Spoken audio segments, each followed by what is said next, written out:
ನಮಸ್ಕಾರ. ಮುಖ್ಯಾಂಶಗಳು. ಲೋಕಸಭಾ ಚುನಾವಣೆ ಚಿತ್ರದುರ್ಗ ಹಾಗೂ ಮೈಸೂರಿನಲ್ಲಿ ನಾಳೆ ಪ್ರಧಾನಿ ನರೇಂದ್ರ ಮೋದಿ ಪ್ರಚಾರ ಭಾಷಣ.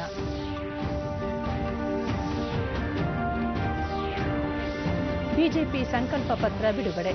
75 ಭರವಸೆಗಳನ್ನೊಳಗೊಂಡ ಚುನಾವಣಾ ಪ್ರಣಾಳಿಕೆ.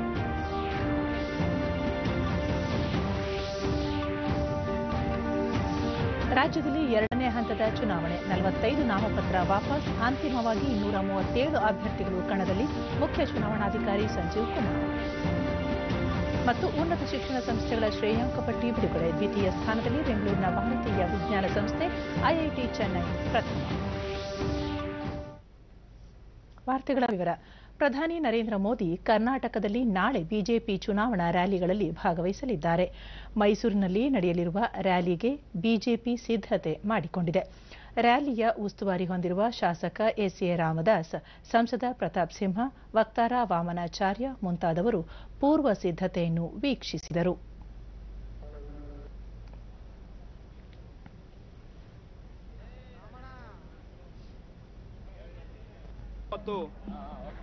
ನಂತರ ರಾಮದಾಸ್ ಕಳೆದ 5 ವರ್ಷಗಳಲ್ಲಿ ಎನ್ಡಿಎ ಸರ್ಕಾರ ಮಾಡಿರುವ ಸಾಧನೆ ಕುರಿತು ಪ್ರಧಾನಮಂತ್ರಿ ನರೇಂದ್ರ ಮೋದಿ ವಿಸ್ತೃತ ಚರ್ಚೆ ನಡೆಸಲಿದ್ದಾರೆ. ಸ್ವಚ್ಛ ಭಾರತ್ ಅಭಿಯಾನದ ಕಾರ್ಯಕರ್ತರಾದ ಪೌರ ಕಾರ್ಮಿಕರು, ಉಜ್ವಲ್ ಯೋಜನೆಯ ಫಲಾನುಭವಿಗಳು ಸೇರಿದಂತೆ ವಿವಿಧ ಫಲಾನುಭವಿಗಳ ಜೊತೆ ಸಮಾಲೋಚನೆ ನಡೆಸಲಿದ್ದಾರೆ ಎಂದರು. ಸಂಬಂಧಪಟ್ಟ ಹಾಗೆ ವ್ಯವಸ್ಥೆಗಳನ್ನು ನಾವೆಲ್ಲರೂ ಕೂಡ ವೀಕ್ಷಣೆ ಮಾಡ್ತಾ ಇದ್ದೀವಿ. ಅಭಿವೃದ್ಧಿಯ ದೃಷ್ಟಿಯಿಂದ ನಾಳೆ ಒಂದು ವಿಶೇಷವಾದಂತಹ ಒಂದು ಕಾರ್ಯಕ್ರಮಗಳನ್ನು ನಾವಿಲ್ಲಿ ಯೋಜನೆ ಮಾಡ್ಕೊಂಡಿದ್ದೀವಿ. ಬರುವಂತ ಜನಸಾಮಾನ್ಯರಲ್ಲಿ ಯಾರ್ಯಾರು ಇಲ್ಲಿವರೆಗೆ ಪ್ರಧಾನಮಂತ್ರಿಗಳ ಯೋಜನೆಗಳೇನಿದೆ ಆ ಯೋಜನೆಗಳಿಗೆ ಸಂಬಂಧಪಟ್ಟಂತಹ ಫಲಾನುಭವಿಗಳಿದ್ದಾರೆ, ಅವ್ರನ್ನ ಪ್ರತ್ಯೇಕವಾಗಿ ಕರೆಯುವಂತಹ ಒಂದು ಯೋಜನೆ ಇದೆ. ವಿಶೇಷವಾಗಿ ಸ್ವಚ್ಛ ಭಾರತ ಯೋಜನೆ ಅಡಿಯಲ್ಲಿ ಇಡೀ ದೇಶದಲ್ಲಿ ತಮ್ಮದೇ ಆದಂತಹ ರೀತಿಯಲ್ಲಿ ಒಂದು ವಿಚಾರವನ್ನು ಕೊಟ್ಟಿರುವಂತಹ ಸಂದರ್ಭದಲ್ಲೇ ಯಾರ್ಯಾರು ಸ್ವಚ್ಛ ಭಾರತಕ್ಕೋಸ್ಕರವಾಗಿ ಸಹಕರಿಸ್ತಾ ಇರುವಂತಹ ಎಲ್ಲ ಪೌರ ಕಾರ್ಮಿಕನಿಂದ ಹಿಡಿದು ಎಲ್ಲರೂ ನಾಳೆ ಸಭೆಗೆ ಬರ್ತಾ ಇದ್ದಾರೆ. ಪಾಸ್ಪೋರ್ಟ್ ಸೇವಾ ಕೇಂದ್ರ. ಸಂಸದ ಪ್ರತಾಪ್ ಸಿಂಹ ಮೈಸೂರು, ಕೊಡಗು ಹಾಗೂ ಚಾಮರಾಜನಗರ ಲೋಕಸಭಾ ಕ್ಷೇತ್ರದ ಜನತೆಯನ್ನು ಉದ್ದೇಶಿಸಿ ಪ್ರಧಾನಮಂತ್ರಿಯವರು ಭಾಷಣ ಮಾಡಲಿದ್ದಾರೆ. 1 ಲಕ್ಷಕ್ಕೂ ಹೆಚ್ಚು ಕಾರ್ಯಕರ್ತರು ಕಾರ್ಯಕ್ರಮದಲ್ಲಿ ಪಾಲ್ಗೊಳ್ಳಲಿದ್ದಾರೆ ಎಂದರು. ಇದಕ್ಕೂ ಮೊದಲು ಚಿತ್ರದುರ್ಗದಲ್ಲಿ ಚುನಾವಣಾ ರ್ಯಾಲಿಯಲ್ಲಿ ಪ್ರಧಾನಿ ಪಾಲ್ಗೊಳ್ಳಲಿದ್ದಾರೆ.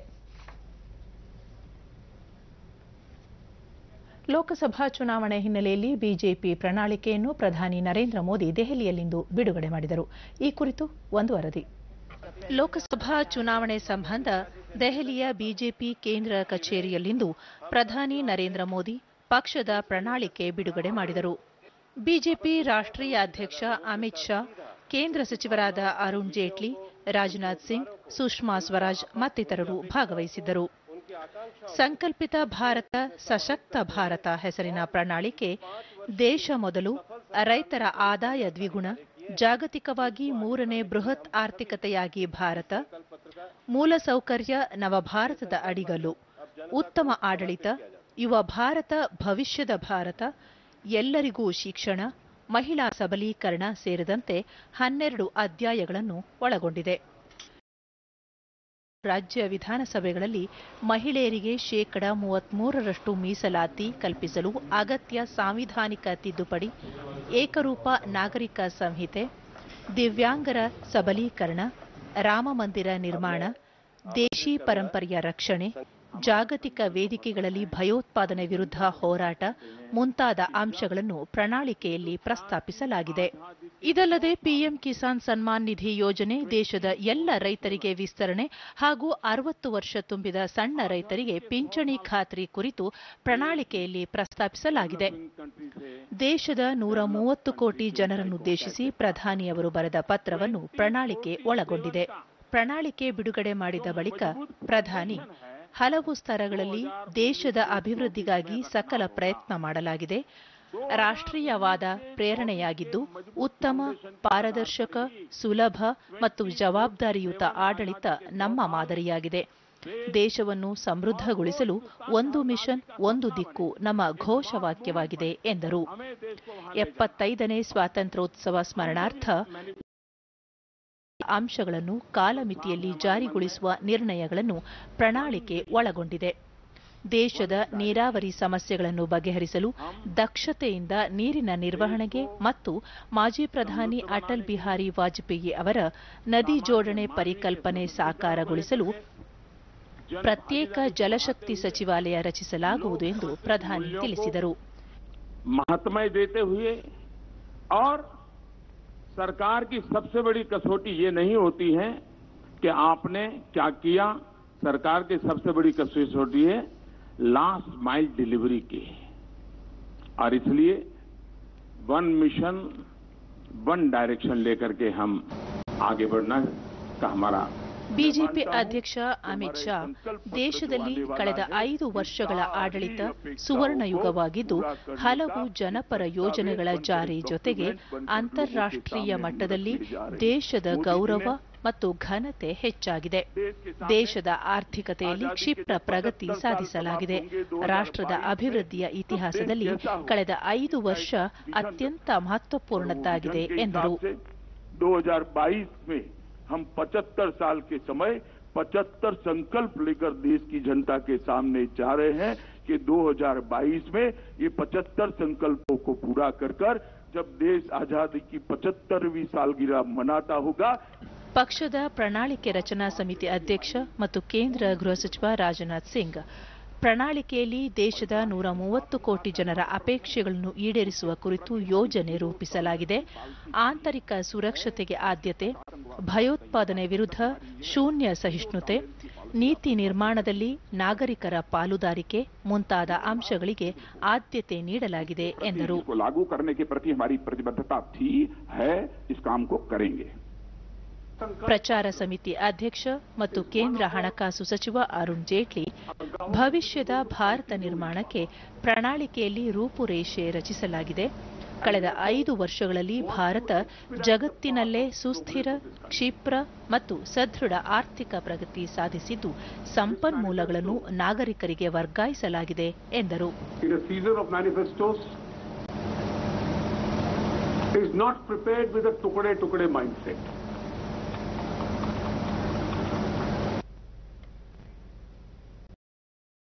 ಭಾರತೀಯ ಜನತಾ ಪಕ್ಷ ಬಿಡುಗಡೆ ಮಾಡಿರುವ ಚುನಾವಣಾ ಪ್ರಣಾಳಿಕೆಯ ಸಂಕಲ್ಪ ಪತ್ರದಲ್ಲಿ ದೇಶಕ್ಕೆ ಮೊದಲ ಆದ್ಯತೆ ನೀಡಲಾಗಿದೆ ಎಂದು ಪಕ್ಷದ ಪ್ರಧಾನ ಕಾರ್ಯದರ್ಶಿ ಸಿಟಿ ರವಿ ಬೆಂಗಳೂರಿನಲ್ಲಿಂದು ಪ್ರತಿಕ್ರಿಯಿಸಿದ್ದಾರೆ. 48 ಪುಟಗಳ ಸಂಕಲ್ಪ ಪತ್ರದಲ್ಲಿ 75 ಭರವಸೆಗಳನ್ನು ನೀಡಲಾಗಿದೆ. ಸಂಕಲ್ಪ ಪತ್ರ ಪ್ರಕಟಿಸುವ ಮುನ್ನ ದೇಶದ 6 ಕೋಟಿ ಜನರನ್ನು ಸಂಪರ್ಕಿಸಿ ಅವರ ಅಭಿಪ್ರಾಯಗಳನ್ನು ಈ ಪತ್ರದಲ್ಲಿ ಉಲ್ಲೇಖಿಸಲಾಗಿದೆ ಎಂದರು. 2030ರ ವೇಳೆಗೆ ಭಾರತದಲ್ಲಿ ಸಂಪೂರ್ಣ ಬಡತನ ನಿರ್ಮೂಲನೆ ಮಾಡಲು ಉದ್ದೇಶಿಸಲಾಗಿದ್ದು, ಸ್ವಾಮಿನಾಥನ್ ವರದಿಯಂತೆ 60 ವರ್ಷದ ರೈತನಿಗೆ ಪಿಂಚಣಿ ನೀಡುವ ಐತಿಹಾಸಿಕ ತೀರ್ಮಾನವನ್ನು ಭರವಸೆ ರೂಪದಲ್ಲಿ ನೀಡಲಾಗಿದೆ ಎಂದರು. ಗ್ರಾಮೀಣ ಪ್ರದೇಶದ ವಿಕಾಸಕ್ಕಾಗಿ 25 ಲಕ್ಷ ಕೋಟಿ ರೂಪಾಯಿ ಮೀಸಲಿಡಲು ಪಕ್ಷ ಮುಂದಾಗಲಿದೆ ಎಂದರು. ಎಲ್ಲ ನಾಗರಿಕರು ಸಮಾನವಾದ ಹಕ್ಕನ್ನು ನೀಡುವುದರ ಜೊತೆಗೆ ಕಾಶ್ಮೀರಕ್ಕೆ ನೀಡಲಾಗಿರುವ ಸಂವಿಧಾನದ 370ನೇ ವಿಧಿ ಹಾಗೂ 35A ಕಾನೂನನ್ನು ಹಿಂಪಡೆಯಲು ಬಿಜೆಪಿ ಮುಂದಾಗಲಿದೆ ಎಂದರು. ಕಾಂಗ್ರೆಸ್ ಚುನಾವಣೆಗೆ ಆದ್ಯತೆ ನೀಡಿದರೆ ಬಿಜೆಪಿ ದೇಶದ ಭದ್ರತೆಗೆ ಆದ್ಯತೆ ನೀಡಿದೆ ಎಂದು ಸಿಟಿ ರವಿ ವಿವರಿಸಿದರು. ಕಾಶ್ಮೀರ ಮೊಗ್ಗುಲ ಮುಳ್ಳಾಗಿ ಕಾಡೋದಕ್ಕೆ ಕಾರಣವಾಗಿರ್ತಕ್ಕಂಥ ಸಂವಿಧಾನದ 370ನೇ ವಿಧಿ ಮತ್ತು ಸಂವಿಧಾನದ 35A ಅದನ್ನ ಹಿಂತೆಗೆದುಕೊಳ್ಳೋದು ಅಂತ ಒಂದು ಐತಿಹಾಸಿಕ ದಿಟ್ಟ ನಿರ್ಧಾರಕ್ಕೆ ಕೈ ಹಾಕಿದ್ದೇವೆ. ಈ ಮೂಲಕ ಕಾಶ್ಮೀರದ ಪ್ರತ್ಯೇಕತಾವಾದದ ಬೇರನ್ನೇ ಕಿತ್ತು ಹಾಕ್ತಕ್ಕಂಥ, ಎಲ್ಲ ಭಾರತೀಯರು ಸಮಾನರು ಅಂತಕ್ಕಂಥ ಒಂದು ಐತಿಹಾಸಿಕ ಸಂಕಲ್ಪವನ್ನು ನಾವು ಮಾಡಿದ್ದೇವೆ. 17ನೇ ಲೋಕಸಭೆ ಚುನಾವಣೆಗೆ 7 ಹಂತದಲ್ಲಿ ಮತದಾನ ನಡೆಯುತ್ತಿದ್ದು, 3ನೇ ಹಂತದ ಮತದಾನ ಏಪ್ರಿಲ್ 23ರಂದು ನಡೆಯಲಿದೆ. ಈ ಹಂತದಲ್ಲಿ ರಾಜ್ಯದ 14 ಕ್ಷೇತ್ರಗಳು ಸೇರಿ ಒಟ್ಟು 115 ಲೋಕಸಭಾ ಕ್ಷೇತ್ರಗಳಲ್ಲಿ ಚುನಾವಣೆ ನಡೆಯಲಿದೆ. 3ನೇ ಹಂತದ ಚುನಾವಣೆಗೆ ಅಭ್ಯರ್ಥಿಗಳು ಈಗಾಗಲೇ ನಾಮಪತ್ರ ಸಲ್ಲಿಸಿದ್ದು, ಉಮೇದುವಾರಿಕೆ ಹಿಂಪಡೆಯಲು ಇದ್ದ ಗಡುವು ಬಳ್ಳಾರಿ ಲೋಕಸಭಾ ಕ್ಷೇತ್ರದಲ್ಲಿ ಒಟ್ಟು 14 ನಾಮಪತ್ರಗಳು ಸಲ್ಲಿಕೆಯಾಗಿದ್ದವು. 2 ಉಮೇದುವಾರಿಕೆ ತಿರಸ್ಕೃತಗೊಂಡಿದ್ದು, 1 ನಾಮಪತ್ರ ವಾಪಸ್ ಪಡೆದಿರುವುದರಿಂದ 11 ಅಭ್ಯರ್ಥಿಗಳು ಕಣದಲ್ಲಿದ್ದಾರೆ ಎಂದು ಜಿಲ್ಲಾ ಚುನಾವಣಾಧಿಕಾರಿ ತಿಳಿಸಿದ್ದಾರೆ.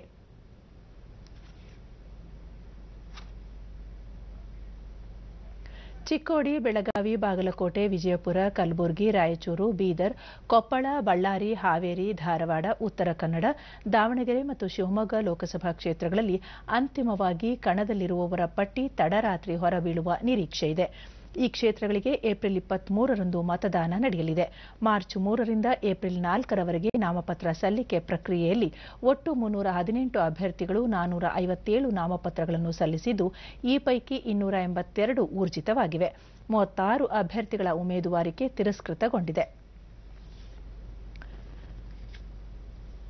ನಾಮಪತ್ರ ಸಲ್ಲಿಸಿರುವ 282 ಅಭ್ಯರ್ಥಿಗಳ ಪೈಕಿ 12 ಆಕಾಂಕ್ಷಿಗಳು ಮಹಿಳೆಯರಾಗಿದ್ದಾರೆ.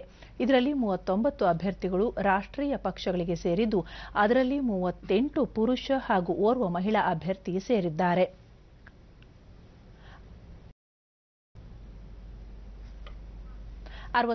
ಅಭ್ಯರ್ಥಿಗಳು ಯಾವುದೇ ನೋಂದಾಯಿತ ಪಕ್ಷದಿಂದ ಉಮೇದುವಾರಿಕೆ ಸಲ್ಲಿಸಿಲ್ಲ. 171 ಅಭ್ಯರ್ಥಿಗಳು ಸ್ವತಂತ್ರವಾಗಿ ಸ್ಪರ್ಧಿಸಲು ನಾಮಪತ್ರ ಸಲ್ಲಿಸಿದ್ದಾರೆ ಎಂದು ಚುನಾವಣಾ ಆಯೋಗ ಪ್ರಕಟಣೆಯಲ್ಲಿ ತಿಳಿಸಿದೆ. ರಾಜ್ಯದಲ್ಲಿ 2ನೇ ಹಂತದ 14 ಲೋಕಸಭಾ ಕ್ಷೇತ್ರಗಳಲ್ಲಿ ನಾಮಪತ್ರ ಹಿಂಪಡೆಯಲು ಕೊನೆಯ ದಿನವಾಗಿದ್ದು, ಇಂದು ಒಟ್ಟು 45 ಅಭ್ಯರ್ಥಿಗಳು ತಮ್ಮ ಉಮೇದುವಾರಿಕೆ ವಾಪಸ್ ಪಡೆದಿದ್ದಾರೆ. 237 ಅಭ್ಯರ್ಥಿಗಳು ಕಣದಲ್ಲಿದ್ದಾರೆ ಎಂದು ರಾಜ್ಯ ಮುಖ್ಯ ಚುನಾವಣಾಧಿಕಾರಿ ಸಂಜೀವ್ ಬೆಂಗಳೂರಿನಲ್ಲಿಂದು ಹೇಳಿದ್ದಾರೆ. 28 ಕ್ಷೇತ್ರಗಳಲ್ಲಿ ಒಟ್ಟು 5,10,59,103 ಮತದಾರರಿದ್ದಾರೆ. ಬೆಂಗಳೂರು ಉತ್ತರ ಕ್ಷೇತ್ರದಲ್ಲಿ ಅತಿ 28,48,000 ಮತದಾರರಿದ್ದಾರೆ. ಉಡುಪಿ ಚಿಕ್ಕಮಗಳೂರಿನಲ್ಲಿ 15,13,333 ಅತಿ ಕಡಿಮೆ ಮತದಾರರಿದ್ದಾರೆ ಎಂದು ಅಂಕಿಅಂಶ ನೀಡಿದರು. ರಾಜ್ಯದಲ್ಲಿ ವಿಶೇಷ ಚೇತನರಿಗಾಗಿ ಹಲವಾರು ಸೌಲಭ್ಯಗಳನ್ನು ಕಲ್ಪಿಸುವುದರ ಜೊತೆಗೆ ಎಲ್ಲ ಮತಗಟ್ಟೆಗಳಲ್ಲಿ ಕುಡಿಯುವ ನೀರಿನ ಸೌಲಭ್ಯ, ವಿದ್ಯುತ್ ಸಂಪರ್ಕ, ಅಗತ್ಯವಾದ ಕುರ್ಚಿ, ಶೌಚಾಲಯ ಸೌಲಭ್ಯ ಮತ್ತು ನಿರೀಕ್ಷಣಾ ಕೊಠಡಿ ಇರಬೇಕು ಎಂದು ಜಿಲ್ಲಾ ಚುನಾವಣಾಧಿಕಾರಿಗಳಿಗೆ ಸೂಚಿಸಲಾಗಿದೆ ಎಂದರು. ಎಲ್ಲಕ್ಕಿಂತಲೂ ಕಡಿಮೆ 15,13,333 15,13,333 ಅಷ್ಟು ವೋಟರ್ಸ್ ಇದ್ದಾರೆ. ಈಗ ಯಂಗ್ ವೋಟರ್ಸ್ ಫಸ್ಟ್ ಟೈಮ್ ಮತದಾರರ ಗುರುತಿನ ಚೀಟಿ ಕಡ್ಡಾಯವಿಲ್ಲ. ಆದರೆ ಇತರ 11 ಮಾಹಿತಿಗಳನ್ನು ನೀಡಿ ನೋಂದಣಿಯಾಗಿರುವ ಮತದಾರರಿಗೆ ಮತದಾನ ಮಾಡಲು ಅವಕಾಶ ಕಲ್ಪಿಸಿದೆ. ಯಾವುದೇ ಒಂದು ಮತಗಟ್ಟೆಯಲ್ಲಿ 5ಕ್ಕಿಂತ ಹೆಚ್ಚು ಟೆಂಡರ್ ವೋಟ್ ಮಾಡಿದ್ದಲ್ಲಿ ಆ ಕ್ಷೇತ್ರದ ಮರು ಮತದಾನ ಮಾಡುವ ಬಗ್ಗೆ ಸಂಬಂಧಪಟ್ಟ ವೀಕ್ಷಕರು ಪರಾಮರ್ಶಿಸಿ ತೀರ್ಮಾನ ಕೈಗೊಳ್ಳುತ್ತಾರೆ ಎಂದರು. ಸರ್ವಿಸ್ ವೋಟರ್ ಸಂಖ್ಯೆ ಮತ್ತು ಪಾರ್ಲಿಮೆಂಟರಿ ಕಾನ್ಸ್ಟಿಟ್ಯೂನ್ಸಿ ಚಿಕ್ಕೋಡಿದಲ್ಲಿ 8,073 ಅಷ್ಟು ಸಂಖ್ಯೆ ಇದೆ. ಎಲ್ಲಕ್ಕಿಂತಲೂ ಕಡಿಮೆ ಅಸೆಂಬ್ಲಿ ಕಾನ್ಸ್ಟಿಟ್ಯೂನ್ಸಿ ಶಿವಾಜಿನಗರದಲ್ಲಿ 4 ಅಂತ ಎಲೆಕ್ಟರ್ ಇದ್ದಾರೆ ಮತ್ತು ಪಾರ್ಲಿಮೆಂಟರಿ ಕಾನ್ಸ್ಟಿಟ್ಯೂನ್ಸಿ ಬ್ಯಾಂಗ್ಳೂರ್ ಸೌತ್ದಲ್ಲಿ 94 ಅಷ್ಟು ಮಟ್ಟಿಗೆ ಇದ್ದಾರೆ. ಬಟ್ ವೋಟ್ ಮಾಡಲಿಕ್ಕೆ EPIC card, elector photo identity card ಕಡ್ಡಾಯ ಇಲ್ಲ. ಕಾರ್ಡ್ ಈ ಎಪಿಕ್ ಕಾರ್ಡ್ ಇದ್ರೆ ಎಪಿಕ್ ಕಾರ್ಡ್ ತಂದು ವೋಟ್ ಮಾಡಬಹುದು. ಎಪಿಕ್ ಕಾರ್ಡ್ ಇಲ್ಲದಿದ್ದರೆ ಬೇರೆ 11 ಡಾಕ್ಯುಮೆಂಟ್ಸ್ಗಳು ಕೂಡ ಅರ್ಹ ಡಾಕ್ಯುಮೆಂಟ್ಸ್ ಇದೆ. ಟೆಂಡರ್ ವೋಟ್ ಅಂದರೆ ಯಾವಾಗ ತಾವು ತಮ್ಮ ಹೆಸರು ಈ ವೋಟರ್ಸ್ ಲಿಸ್ಟ್ದಲ್ಲಿ ಇದೆ ಮತ್ತು ತಾವು ಈಗ ಬಂದಿದ್ದೀರಿ ವೋಟ್ ಕೊಡಲಿಕ್ಕೆ, ಆದರೆ ಅದರಲ್ಲಿ ಮಾರ್ಕ್ ಆಗಿದೆ, ಬೇರೆಯವರು ತಮ್ಮ ಹೆಸರಿನಲ್ಲಿ ವೋಟ್ ಕೊಟ್ಟಿದ್ದಾರೆ. ದೆನ್ ತಾವು ಹೇಳ್ತೀರಿ ಇಲ್ಲ ನಾವು ವೋಟ್ ಕೊಟ್ಟಿಲ್ಲ, ಸೊ ನನಗೆ ವೋಟ್ ಕೊಡಲಿಕ್ಕೆ ಒಂದು ಅವಕಾಶ ಕೊಡಬೇಕು. ದೆನ್ ಅವರಿಗೆ ಒಂದು ವಿಶೇಷ ಅವಕಾಶ ವೋಟ್ ಕೊಡಲಿಕ್ಕೆ ಪ್ರಿಸೈಡಿಂಗ್ ಆಫೀಸರ್ ತೀರ್ಮಾನಿಸ್ತಾರೆ. ಅದಕ್ಕೆ ನಾವು ಟೆಂಡರ್ ವೋಟ್ ಮಾಡ್ತೀವಿ. ಟೆಂಡರ್ ವೋಟ್ ಅದು ಎಲೆಕ್ಟ್ರಾನಿಕ್ ವೋಟಿಂಗ್ ಮಷೀನ್ದಲ್ಲಿ ಆಗೋದಿಲ್ಲ. ಅದಕ್ಕೆ ಒಂದು ಟ್ರೆಡಿಷನಲ್ ಬ್ಯಾಲೆಟ್ ಹಾಗೆ ಒಂದು ಪೇಪರ್ ಕೊಡ್ತಾರೆ. ಪೇಪರ್ದಲ್ಲಿ ತಾವು ಮಾರ್ಕ್ ಮಾಡಿ ಆನಂತರ ಅದನ್ನು ಅವರು ಫೋಲ್ಡ್ ಮಾಡಿ ಇಟ್ಕೊಳ್ತಾರೆ. ನಂಬರ್ 58,186 ಇದೆ. 58,186. ಅದರಲ್ಲಿ ಎಲ್ಲಕ್ಕಿಂತಲೂ ಜಾಸ್ತಿ ಬ್ಯಾಂಗ್ಳೂರ್ ರೂರಲ್ದಲ್ಲಿ 2,072 ಮತ್ತು ಎಲ್ಲಕ್ಕಿಂತಲೂ ಕಡಿಮೆ ಉಡುಪಿ ಚಿಕ್ಕಮಗಳೂರದಲ್ಲಿ 1,837 ಅಷ್ಟು ಇದೆ. ಈಗ ಅದರಲ್ಲಿ 29 ಕ್ಯಾಂಡಿಡೇಟ್ ನಾಮಿನೇಷನ್ ರಿಜೆಕ್ಟ್ ಆಯಿತು.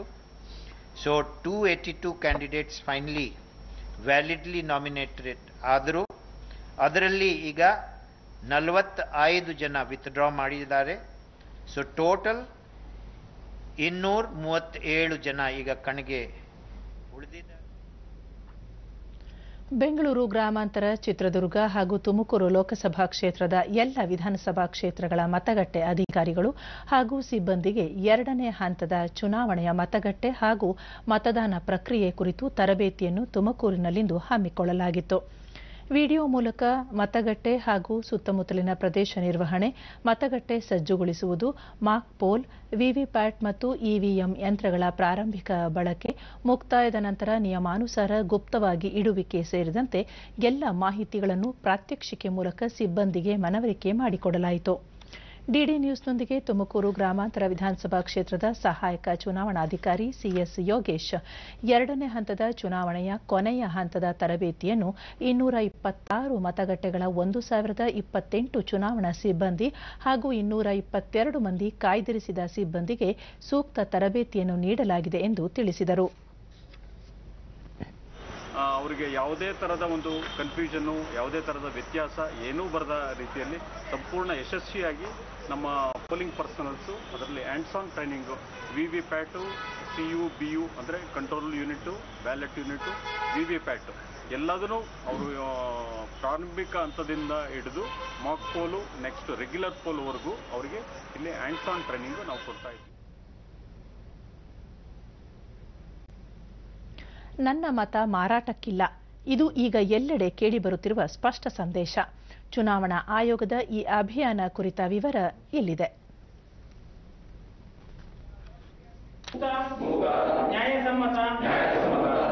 ನಿಷ್ಪಕ್ಷಪಾತ ಮತ್ತು ನ್ಯಾಯಸಮ್ಮತವಾಗಿ ಲೋಕಸಭಾ ಚುನಾವಣೆಯಲ್ಲಿ ನಮ್ಮನ್ನು ನಾವು ತೊಡಗಿಸಿಕೊಳ್ಳಲು ಶಪಥ ಮಾಡೋಣ ಮತ್ತು ಅದಕ್ಕೆ ಬದ್ಧರಾಗಿರೋಣ ಎಂಬ ಸಂದೇಶವನ್ನು ಭಾರತೀಯ ಚುನಾವಣಾ ಆಯೋಗ ಮತದಾರರಿಗೆ ತಲುಪಿಸುತ್ತಿದೆ.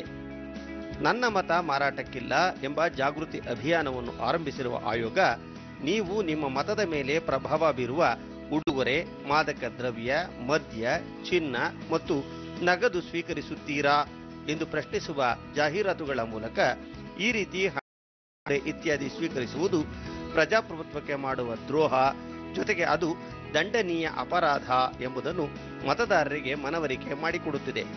ಮತಕ್ಕಾಗಿ ಹಣ, ಉಡುಗೊರೆ ಇತ್ಯಾದಿ ಪಡೆಯುವವರಿಗೆ ದಂಡ ಅಥವಾ 1 ವರ್ಷಗಳವರೆಗೆ ಕಾರಾಗೃಹ ಶಿಕ್ಷೆ ಅಥವಾ ಎರಡನ್ನೂ ವಿಧಿಸಲು ಕಾನೂನಿನಲ್ಲಿ ಅವಕಾಶವಿದೆ ಎಂಬುದನ್ನು ಪ್ರಚುರಪಡಿಸುತ್ತಿದೆ. ಅಂದಹಾಗೆ ಚುನಾವಣಾ ಆಯೋಗ 2019 ಏಪ್ರಿಲ್ 7ರವರೆಗೆ ಮತದಾರರಿಗೆ ಆಮಿಷ ಒಡ್ಡಲು ಬಳಕೆ ಮಾಡಲು ಸಾಗಿಸುತ್ತಿದ್ದ ಅಥವಾ ಸಂಗ್ರಹಿಸಿಟ್ಟಿದ್ದ ಸುಮಾರು 1,845 ಕೋಟಿ ರೂಪಾಯಿಗಳ ಮೌಲ್ಯದ ನಗದು, ಚಿನ್ನ, ಮದ್ಯ ಮತ್ತು ಇತರ ವಸ್ತುಗಳನ್ನು ವಶಪಡಿಸಿಕೊಂಡಿದೆ. ಪ್ರಸಕ್ತ ಲೋಕಸಭಾ ಚುನಾವಣೆಯಲ್ಲಿ ವಿವಿಪ್ಯಾಟ್ ಪತ್ರಗಳ ಎಣಿಕೆ ಸಂಖ್ಯೆಯನ್ನು ಹೆಚ್ಚಿಸುವಂತೆ ಚುನಾವಣಾ ಆಯೋಗಕ್ಕೆ ಸುಪ್ರೀಂ ಕೋರ್ಟ್ ನಿರ್ದೇಶನ ನೀಡಿದೆ.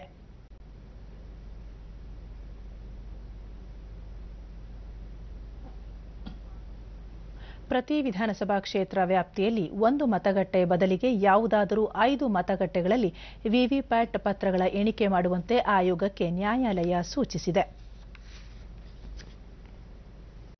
ಸಾಂಸ್ಕೃತಿಕ ನಗರಿ ಮೈಸೂರಿನಲ್ಲಿಂದು ಜಿಲ್ಲಾ ಸ್ವೀಪ್ ಸಮಿತಿ ಹಾಗೂ ಖಾಸಗಿ ಆಸ್ಪತ್ರೆಯೊಂದರ ಸಹಯೋಗದಲ್ಲಿ ವಿನೂತನ ರೀತಿಯಲ್ಲಿ ಮತದಾನ ಜಾಗೃತಿ ಕಾರ್ಯಕ್ರಮವನ್ನು ಹಮ್ಮಿಕೊಳ್ಳಲಾಗಿತ್ತು.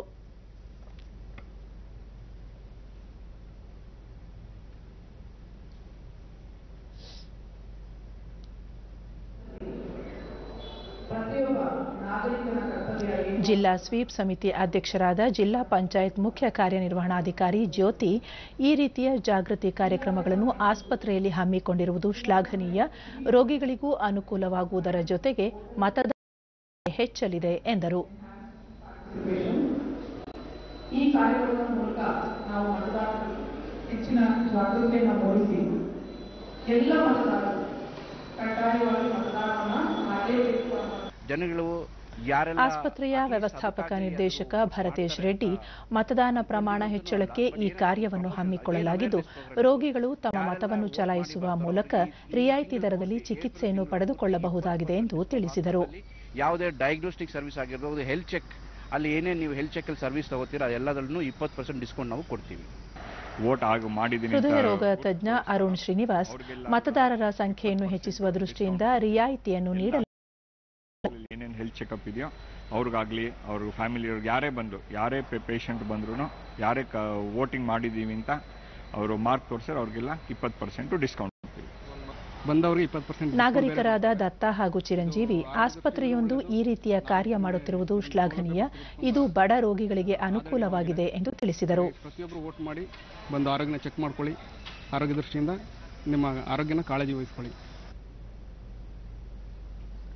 ಜೆಡಿಎಸ್ ಕಾಂಗ್ರೆಸ್ ಮೈತ್ರಿ ಪಕ್ಷಗಳು ಒಗ್ಗಟ್ಟಿನಿಂದ ರಾಜ್ಯದಲ್ಲಿ ಲೋಕಸಭಾ ಚುನಾವಣೆ ಎದುರಿಸುತ್ತಿದ್ದು, ಮಂಡ್ಯ, ಮೈಸೂರು, ಹಾಸನ ಕ್ಷೇತ್ರಗಳಲ್ಲಿ ಜಂಟಿಯಾಗಿ ಪ್ರಚಾರ ಕೈಗೊಳ್ಳಲಿವೆ ಎಂದು ಕೆಪಿಸಿಸಿ ಪ್ರಚಾರ ಸಮಿತಿ ಅಧ್ಯಕ್ಷ ಎಚ್.ಕೆ. ಪಾಟೀಲ್ ಬೆಂಗಳೂರಿನಲ್ಲಿಂದು ಹೇಳಿದ್ದಾರೆ.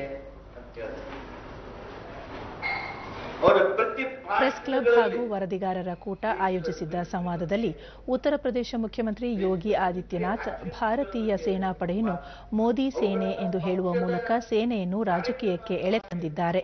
ಇದು ಮಾದರಿ ನೀತಿ ಸಂಹಿತೆ ಉಲ್ಲಂಘನೆಯಾಗಿದ್ದು, ಚುನಾವಣಾ ಆಯೋಗ ಅವರ ಮೇಲೆ ಕಾನೂನು ರೀತಿ ಕ್ರಮ ಆಗ್ರಹಿಸಿದರು. ರಾಜಸ್ಥಾನ ರಾಜ್ಯಪಾಲ ಕಲ್ಯಾಣ್ ಸಿಂಗ್ ತಾವು ಬಿಜೆಪಿ ಕಾರ್ಯಕರ್ತ ಎಂದು ಹೇಳುವ ಮೂಲಕ ಆ ಹುದ್ದೆಗೆ ಅಪಚಾರ ಎಸಗಿದ್ದು, ಅವರು ತಮ್ಮ ಸ್ಥಾನಕ್ಕೆ ರಾಜೀನಾಮೆ ನೀಡಬೇಕು ಎಂದು ಕಾಂಗ್ರೆಸ್ ಒತ್ತಾಯಿಸುತ್ತದೆ ಎಂದರು. ಯೋಗಿ ಆದಿತ್ಯನಾಥ್ ನಮ್ಮ ದೇಶದ ಭಾರತೀಯ ಸೇನೆಗೆ ಮೋದಿ ಸೇನೆ ಅಂತ ಹೇಳೋದ್ರ ಮೂಲಕ ದೊಡ್ಡ ಗುನ್ನೆ ಮಾಡಿದ್ದಾರೆ. ಸಕಾರಾತ್ಮಕವಾಗಿರ್ತಕ್ಕಂಥ ಬಹಳ ಎತ್ತರದ ಹುದ್ದೆಯನ್ನ ಹೊಂದಿದವರು. ನಾವು ಒಂದೊಂದಾಗಿ ನಮ್ಮ ಹೆಸರು ಕ್ರಾಸ್ ಅಪ್ ಮಾಡೋದಕ್ಕೆ ಬಯಸ್ತೇನೆ. ಕಲ್ಯಾಣ್ ಸಿಂಗ್ ಗವರ್ನರ್, ರಾಜ್ಯಪಾಲರು ಸಂವಿಧಾನದ ರೀತಿಯ ಪ್ರತಿಜ್ಞಾವಿಧಿಯನ್ನ ಸ್ವೀಕಾರ ಮಾಡಿ ಸಂವಿಧಾನದ ಆ ಹುದ್ದೆಯಲ್ಲಿ ಇರ್ತಕ್ಕಂಥ ವ್ಯಕ್ತಿ. ಅವ್ರದ್ದು ಪೂರ್ವಾಶ್ರಮ ಏನೇ ಇರಲಿ, ಎಷ್ಟು ದಿವಸ ಜೈಲಿಗೆ ಹೋಗಿ ಬಂದ್ರು ಅದನ್ನ ನಾನು ಪ್ರಶ್ನೆ ಮಾಡ್ತಾ ಇದ್ದೀನಿ. ಆದ್ರೆ ಆ ಪೂರ್ವಾಶ್ರಮವನ್ನ ಕೆಲವು ಕಾಲ ತಾವು ಬದುಕ್ತಾರೆ. ನಾನು ಇಂಥ ಪಕ್ಷದ ಕಾರ್ಯಕರ್ತ ಅಂತ ರಾಜ್ಯಪಾಲ ಹೇಳ್ಕೊತಾರೆ ಕಲ್ಯಾಣ್ ಸಿಂಗ್. ಬೆಂಗಳೂರು ಗ್ರಾಮಾಂತರ ಲೋಕಸಭಾ ಕ್ಷೇತ್ರದ ಬಿಜೆಪಿ ಅಭ್ಯರ್ಥಿ ಪರವಾಗಿ ಪಕ್ಷದ ಮುಖಂಡ ಸುರೇಶ್ ಕುಮಾರ್ ಚನ್ನಪಟ್ಟಣದ ನ್ಯಾಯಾಲಯದಲ್ಲಿಂದು ವಕೀಲರ ಬಳಿ ಮತಯಾಚಿಸಿದರು. ಬಳಿಕ ರಾಜ್ಯ ಸಮ್ಮಿಶ್ರ ಸರ್ಕಾರ ಕುರಿತು ಜನರಲ್ಲಿ ಗೊಂದಲವಿದೆ. ಬಿಜೆಪಿ ಪಕ್ಷ ಯಾವುದೇ ಪಕ್ಷವನ್ನು ಮುಗಿಸುವ ಹುನ್ನಾರ ನಡೆಸಿಲ್ಲ. ನಮ್ಮದು ಉತ್ತಮ ರಾಷ್ಟ್ರ ನಿರ್ಮಾಣ ಮಾಡುವ ಚಿಂತನೆಯಾಗಿದೆ. ಬೆಂಗಳೂರು ಗ್ರಾಮಾಂತರ ಲೋಕಸಭಾ ಕ್ಷೇತ್ರದಲ್ಲಿ ನಮ್ಮ ಅಭ್ಯರ್ಥಿ ಗೆಲುವು ಸಾಧಿಸಲಿದ್ದಾರೆ ಎಂದು ಹೇಳಿದರು. ಇವತ್ತು ಚೆನ್ನಾಗಿ ಇವತ್ತು ಒಂದು ವಾತಾವರಣ ಇದೆ. ವಿಶೇಷವಾಗಿ ಅಶ್ವಥ್ ನಾರಾಯಣ ಬಗ್ಗೆ ಒಬ್ಬ ಯುವಕ ಇದ್ದಾನೆ. ಮತ್ತೆ ಸಂಘಟನೆಯಲ್ಲಿ ಬಹಳ ಮುಂಚೆಯಿಂದ ಕೆಲಸ ಮಾಡ್ಕೊಂಡು ಬಂದ ಒಬ್ಬ ಯುವಕ ಅನ್ನೋ ಒಂದು ಹಿನ್ನೆಲೆ ಇದೆ. ಮತ್ತೆ ಇಡೀ ಬೆಂಗಳೂರು ಗ್ರಾಮಾಂತರ ಪ್ರದೇಶದಲ್ಲಿ ನಮ್ಮ ಒಂದು ಕಾರ್ಯಕರ್ತರ ಜಾಲ ಏನಿದೆ, ಜೊತೆ ರಾಜಕೀಯ ಎರಡೂ ಕೂಡ ನಮಗೆ ವಿಶ್ವಾಸವನ್ನು ಇವತ್ತು ಕೊಟ್ಟಿದೆ. ಲೋಕಸಭಾ ಚುನಾವಣೆಯ ಪ್ರಚಾರ ಬಿರುಸುಗೊಂಡಿದ್ದು, ಅಖಾಡ ರಂಗೇರಿದೆ. ಬೆಂಗಳೂರಿನಲ್ಲಿ 3 ಲೋಕಸಭಾ ಕ್ಷೇತ್ರಗಳಿದ್ದು, ಆ ಪೈಕಿ ಬೆಂಗಳೂರು ಕೇಂದ್ರ ಕ್ಷೇತ್ರ ಎಲ್ಲರ ಗಮನ ಸೆಳೆದಿದೆ. ಈ ಕ್ಷೇತ್ರದಿಂದ ಹಾಲಿ ಸಂಸದ ಬಿಜೆಪಿಯ ಪಿಸಿ ಮೋಹನ್ ಪುನರಾಯ್ಕೆ ಬಯಸಿದ್ದರೆ, ಕಾಂಗ್ರೆಸ್ ಅಭ್ಯರ್ಥಿ ರಿಜ್ವಾನ್ ಅರ್ಷದ್ ಈ ಬಾರಿ ಗೆಲುವಿಗಾಗಿ ಪ್ರಚಾರ ಕೈಗೊಂಡಿದ್ದಾರೆ. ಬನ್ನಿ ಈ ಕ್ಷೇತ್ರದ ಕುರಿತು ಒಂದು ವಿಶೇಷ ವರದಿ. ವಿಶ್ವದಲ್ಲಿ ಬೆಂಗಳೂರು ಮಹತ್ವದ ಸ್ಥಾನ ಪಡೆದಿರುವ ನಗರ. ಮಾಹಿತಿ ತಂತ್ರಜ್ಞಾನ ಸೇರಿದಂತೆ ಇತರ ಉದ್ಯಮಗಳ ತಾಣವಾಗಿದ್ದು, ಭಾರತದಲ್ಲಿರುವ ನಗರವಾಗಿದೆ. ಬೆಂಗಳೂರು ಹೇಗೆ ವಿವಿಧ ವಲಯಗಳಲ್ಲಿ ಗಮನ ಸೆಳೆಯುತ್ತಿದೆಯೋ, ಹಾಗೆ ರಾಜಕೀಯದಲ್ಲಿಯೂ ತನ್ನದೇ ಆದ ಪ್ರಾಮುಖ್ಯತೆ ಹೊಂದಿದೆ. ಬೆಂಗಳೂರು ಉತ್ತರ, ಬೆಂಗಳೂರು ದಕ್ಷಿಣ ಮತ್ತು ಬೆಂಗಳೂರು ಕೇಂದ್ರ ಲೋಕಸಭಾ ಕ್ಷೇತ್ರಗಳನ್ನು ಬೆಂಗಳೂರು ನಗರ ಒಳಗೊಂಡಿದ್ದು, ಚುನಾವಣೆಯ ಅಖಾಡ ರಂಗೇರಿದೆ. ಬೆಂಗಳೂರು ಕೇಂದ್ರ ಲೋಕಸಭಾ ಕ್ಷೇತ್ರ ಇತರ ಕ್ಷೇತ್ರಗಳಿಂದ ಭಿನ್ನವಾಗಿ ಗಮನ ಸೆಳೆಯುತ್ತಿದೆ. ಒಟ್ಟು 8 ವಿಧಾನಸಭಾ ಕ್ಷೇತ್ರಗಳನ್ನು ಒಳಗೊಂಡಿರುವ ಈ ಕ್ಷೇತ್ರ ಆರ್ಥಿಕ ಚಟುವಟಿಕೆಯ ಕೇಂದ್ರ ಬಿಂದು. ಗಾಂಧಿನಗರ, ಶಿವಾಜಿನಗರ, ಶಾಂತಿನಗರ, ರಾಜಾಜಿನಗರ, ಚಾಮರಾಜಪೇಟೆ, ಸರ್ವಜ್ಞನಗರ, ಸಿವಿ ರಾಮನ್ ನಗರ, ಮಹದೇವಪುರ ಹೀಗೆ ಆಯಕಟ್ಟಿನ ಬಡಾವಣೆಗಳನ್ನು ಬೆಂಗಳೂರು ಕೇಂದ್ರ ಲೋಕಸಭಾ ಕ್ಷೇತ್ರ ಒಳಗೊಂಡಿದೆ. ಕಾಸ್ಮೋಪಾಲಿಟನ್ ಸಿಟಿ ಎಂಬ ಹೆಗ್ಗಳಿಕೆ ಹೊಂದಿರುವ ಈ ಕ್ಷೇತ್ರದಲ್ಲಿ ಸಮಸ್ಯೆಗಳು ಕೂಡ ಸಾಕಷ್ಟಿವೆ. ಪುನಶ್ಚೇತನವಾಗದ ಹಲಸೂರು ಕೆರೆ, ಬೆಳ್ಳಂದೂರಿನ ಕೆರೆ ನೊರೆ ಸಮಸ್ಯೆ, ಟ್ರಾಫಿಕ್ ಸಮಸ್ಯೆ, ಹೀಗೆ ಅನೇಕ ಸಮಸ್ಯೆಗಳಿಗೆ ಪರಿಹಾರ ಕಲ್ಪಿಸಬೇಕಿದೆ. ಹಾಲಿ ಸಂಸದರಾದ ಪಿಸಿ ಮೋಹನ್ ಕಳೆದ 2 ಅವಧಿಯಲ್ಲಿ ಆಯ್ಕೆಯಾಗಿದ್ದು 3ನೇ ಬಾರಿ ಗೆಲುವು ಸಾಧಿಸುವ ತವಕದಲ್ಲಿದ್ದಾರೆ. ಪಿಸಿ ಮೋಹನ್ ದೂರದರ್ಶನದೊಂದಿಗೆ ಕಳೆದ ಅವಧಿಯಲ್ಲಿ ಹಲವಾರು ಅಭಿವೃದ್ಧಿ ಯೋಜನೆಗಳನ್ನು ಕೈಗೆತ್ತಿಕೊಂಡಿದ್ದು ಕಾರ್ಯಕ್ರಮಗಳನ್ನು ಯಶಸ್ವಿಯಾಗಿ ಅನುಷ್ಠಾನಗೊಳಿಸಲಾಗಿದೆ. ಕಳೆದ 5 ವರ್ಷಗಳಲ್ಲಿ ಕೇಂದ್ರ ಸರ್ಕಾರದ ಯಶಸ್ವಿ ಯೋಜನೆಗಳನ್ನು ಮುಂದಿಟ್ಟುಕೊಂಡು ಮತಯಾಚನೆ ಮಾಡಲಾಗುತ್ತಿದೆ ಎಂದರು. ನನಗೆ ಇವತ್ತು ನಾನು ಕಳೆದ 5 ವರ್ಷಗಳಲ್ಲಿ ನರೇಂದ್ರ ಮೋದಿಜಿ ಸರ್ಕಾರದಲ್ಲಿ ನಾನು ಬೆಂಗಳೂರಿನ ಜನರ ಏನು ಕನಸಿತ್ತೋ ಸಬರ್ಬನ್ ಟ್ರೈನ್ ಸಿಸ್ಟಮ್ ಅದನ್ನು ನಾನು ತಂದಿದ್ದೀನಿ. ಡಿಫೆನ್ಸ್ ಲ್ಯಾಂಡ್ ಹಸ್ತಾಂತರ ಇರಬಹುದು, ಕೆರೆಗಳ ಅಭಿವೃದ್ಧಿಗಿರಬಹುದು, ಏನೊಂದು ಬೆಂಗಳೂರಿಗೆ ಸ್ಮಾರ್ಟ್ ಸಿಟಿ ತರೋದಿಲ್ಲ. ನಾನು ನಾನಾ ಕಾರ್ಯಕ್ರಮಗಳನ್ನು ಕೂಡ ನಾನು ಬೆಂಗಳೂರು ಮಹಾನಗರಕ್ಕೆ ತಂದಿದ್ದೀನಿ. ಮತ್ತೆ ನಾನು ಬೆಂಗಳೂರು ಮಹಾನಗರಕ್ಕೆ ಕೊಟ್ಟಿರುವಂತಹ ಕೊಡುಗೆಯನ್ನು ಜನ ಖಂಡಿತವಾಗ್ಲೂ ಕೂಡ ನಾನು ಗುರುತಿಸಿ ನನ್ನ ಕೆಲಸವನ್ನು ಕಳೆದ ಬಾರಿಗಿನ ಹೆಚ್ಚಿನ ಮತವನ್ನು ಕೊಡ್ತಾರೆ ಅಂತ ನಾನು ಹೇಳಲಿಕ್ಕೆ ಮೈತ್ರಿ ಪಕ್ಷಗಳ ಅಭ್ಯರ್ಥಿ ರಿಜ್ವಾನ್ ಅರ್ಷದ್ ಅಭಿವೃದ್ಧಿ ವಿಚಾರದಲ್ಲಿ ಹಾಲಿ ಸಂಸದರ ವಿರುದ್ಧ ಹಲವು ಆರೋಪಗಳಿದ್ದು ಈ ಬಾರಿ ಕ್ಷೇತ್ರದಲ್ಲಿ ಮತದಾರರು ಬದಲಾವಣೆ ಬಯಸಿದ್ದಾರೆ ಎಂದು ತಮ್ಮ ಅಭಿಪ್ರಾಯ ವ್ಯಕ್ತಪಡಿಸಿದರು. ಬೆಂಗಳೂರು ನಗರ ಜನರ ಪರವಾಗಿ ದಿನನಿತ್ಯ ಹೋರಾಟ ಮಾಡುವ ಕ್ರಿಯಾಶೀಲವಾದಂಥ ಒಂದು ಸಂಸದ ಬೇಕು. ಆ ಕ್ರಿಯಾಶೀಲವಾದಂಥ ಸಂಸದ ನಾನು ಆಗ್ತೀನಿ ಅಂತ ಭರವಸೆ ಕೊಡ್ತಾ ಇದ್ದೀನಿ. ಇನ್ನು ಪಕ್ಷೇತರ ಅಭ್ಯರ್ಥಿಯಾಗಿ ಚಿತ್ರನಟ ಪ್ರಕಾಶ್ ರೈ ಕೂಡ ಈ ಕ್ಷೇತ್ರದಿಂದ ಕಣಕ್ಕಿಳಿದಿದ್ದು ಈ ಬಾರಿ ತಮಗೂ ಒಂದು ಅವಕಾಶ ಕೊಡಿ ಎಂದು ಮತಯಾಚನೆಯಲ್ಲಿ ತೊಡಗಿದ್ದಾರೆ. ಒಟ್ಟಾರೆ ಬೆಂಗಳೂರು ಕೇಂದ್ರ ಲೋಕಸಭಾ ಕ್ಷೇತ್ರ ಜಿದ್ದಾಜಿದ್ದಿನಿಂದ ಕೂಡಿದ್ದು ಮೈತ್ರಿ ಅಭ್ಯರ್ಥಿ ರಿಜ್ವಾನ್ ಅರ್ಷದ್ ಮತ್ತು ಬಿಜೆಪಿ ಅಭ್ಯರ್ಥಿ ಪಿಸಿ ಮೋಹನ್ ನಡುವೆ ತುರುಸಿನ ಸ್ಪರ್ಧೆ ಏರ್ಪಟ್ಟಿದೆ ಎಂದರೆ ತಪ್ಪಾಗಲಾರದು. ಸ್ನಾತಕೋತ್ತರ ಮತ್ತು ಉನ್ನತ ಶಿಕ್ಷಣದಲ್ಲಿ ವಿದ್ಯಾರ್ಥಿನಿಯರ ಪ್ರವೇಶಾತಿ ಹೆಚ್ಚಿಸಲು ಗಮನ ನೀಡಬೇಕಿದೆ ಎಂದು ರಾಷ್ಟ್ರಪತಿ ರಾಮನಾಥ್ ಕೋವಿಂದ್ ಹೇಳಿದ್ದಾರೆ. ದೆಹಲಿಯ ವಿಜ್ಞಾನ ಭವನದಲ್ಲಿಂದು ಕೇಂದ್ರ ಮಾನವ ಸಂಪನ್ಮೂಲ ಅಭಿವೃದ್ಧಿ ಸಚಿವಾಲಯದ ಉನ್ನತ ಶಿಕ್ಷಣ ಸಂಸ್ಥೆಗಳ ಶ್ರೇಯಾಂಕ ಪಟ್ಟಿ ಬಿಡುಗಡೆ ಸಮಾರಂಭದಲ್ಲಿ ಭಾಗವಹಿಸಿದ ಅವರು ಶಾಲಾ ಶಿಕ್ಷಣ ಹಾಗೂ ಪದವಿ ಹಂತಗಳಲ್ಲಿ ಅತಿ ಹೆಚ್ಚು ಅಂಕ ಗಳಿಸಿ ಚಿನ್ನದ ಪದಕಗಳನ್ನು ಪಡೆಯುವ ವಿದ್ಯಾರ್ಥಿನಿಯರು ಉನ್ನತ ಶಿಕ್ಷಣ ಪ್ರವೇಶಾತಿ ಪಡೆಯುವ ಪ್ರಮಾಣ ಕಡಿಮೆಯಾಗಿದೆ. ಇದಕ್ಕೆ ಹಲವು ಕಾರಣಗಳಿದ್ದು ಈ ಬಗ್ಗೆ ಗಮನ ಹರಿಸಬೇಕಿದೆ ಎಂದರು. ದೇಶದ ಉನ್ನತ ಶಿಕ್ಷಣ ಸಂಸ್ಥೆಗಳ ಮೂಲಸೌಕರ್ಯ ಗುಣಮಟ್ಟ ಉತ್ತಮಗೊಳ್ಳುತ್ತಿದೆ ಎಂದು ಶ್ಲಾಘಿಸಿದ ರಾಷ್ಟ್ರಪತಿ ಬೋಧನಾ ಗುಣಮಟ್ಟ, ಪಠ್ಯಕ್ರಮ, ಕ್ಯಾಂಪಸ್ ಸಂಸ್ಕೃತಿ, ವಿದ್ಯಾರ್ಥಿಗಳ ಸಾಧನೆ, ಸಂಶೋಧನಾ ಗುಣಮಟ್ಟ ಮುಂತಾದ ಮಾನದಂಡಗಳ ಆಧಾರದ ಮೇಲೆ ಶ್ರೇಯಾಂಕ ಪಟ್ಟಿ ತಯಾರಿಸಲಾಗಿದೆ ಎಂದರು. ಪಟ್ಟಿಯಲ್ಲಿ ಐಐಟಿ ಚೆನ್ನೈ ಅಗ್ರಸ್ಥಾನದಲ್ಲಿದ್ದು ಬೆಂಗಳೂರಿನ ಭಾರತೀಯ ವಿಜ್ಞಾನ ಸಂಸ್ಥೆ ಐಐಎಸ್ಸಿ ಮತ್ತು ಐಐಟಿ ದೆಹಲಿ ಕ್ರಮವಾಗಿ 2 ಮತ್ತು 3ನೇ ಸ್ಥಾನದಲ್ಲಿವೆ. ಕೊನೆಯಲ್ಲಿ ಮತ್ತೊಮ್ಮೆ ಮುಖ್ಯಾಂಶಗಳು. ಲೋಕಸಭಾ ಚುನಾವಣೆ ಚಿತ್ರದುರ್ಗ ಹಾಗೂ ಮೈಸೂರಿನಲ್ಲಿ ನಾಳೆ ಪ್ರಧಾನಿ ನರೇಂದ್ರ ಮೋದಿ ಪ್ರಚಾರ ಭಾಷಣ.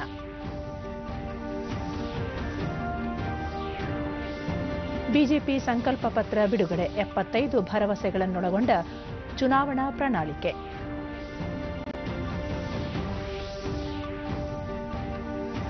ರಾಜ್ಯದಲ್ಲಿ 2ನೇ ಹಂತದ ಚುನಾವಣೆ 45 ನಾಮಪತ್ರ ವಾಪಸ್, ಅಂತಿಮವಾಗಿ 237 ಅಭ್ಯರ್ಥಿಗಳು ಕಣದಲ್ಲಿ, ಮುಖ್ಯ ಚುನಾವಣಾಧಿಕಾರಿ ಸಂಜೀವ್ ಕುಮಾರ್. ಮತ್ತು ಉನ್ನತ ಶಿಕ್ಷಣ ಸಂಸ್ಥೆಗಳ ಶ್ರೇಯಾಂಕ ಪಟ್ಟಿ ಬಿಡುಗಡೆ, ದ್ವಿತೀಯ ಸ್ಥಾನದಲ್ಲಿ ಬೆಂಗಳೂರಿನ ಭಾರತೀಯ ವಿಜ್ಞಾನ ಸಂಸ್ಥೆ, ಐಐಟಿ ಚೆನ್ನೈ ಪ್ರಥಮ. ಇಲ್ಲಿಗೆ ಇಂದಿನ ವಾರ್ತಾ ಪ್ರಸಾರ ಮುಕ್ತಾಯವಾಯಿತು. ಸತ್ಯ, ಸಮರ್ಥ, ಸಂಪೂರ್ಣ ಸುದ್ದಿಗಾಗಿ ವೀಕ್ಷಿಸಿ ಚಂದನ ವಾರ್ತೆ. ನಮ್ಮ ಮುಂದಿನ ವಾರ್ತಾ ಪ್ರಸಾರ ನಾಳೆ ಬೆಳಿಗ್ಗೆ 7:45 ಡಿಡಿ ಚಂದನದಲ್ಲಿ. ನಮಸ್ಕಾರ.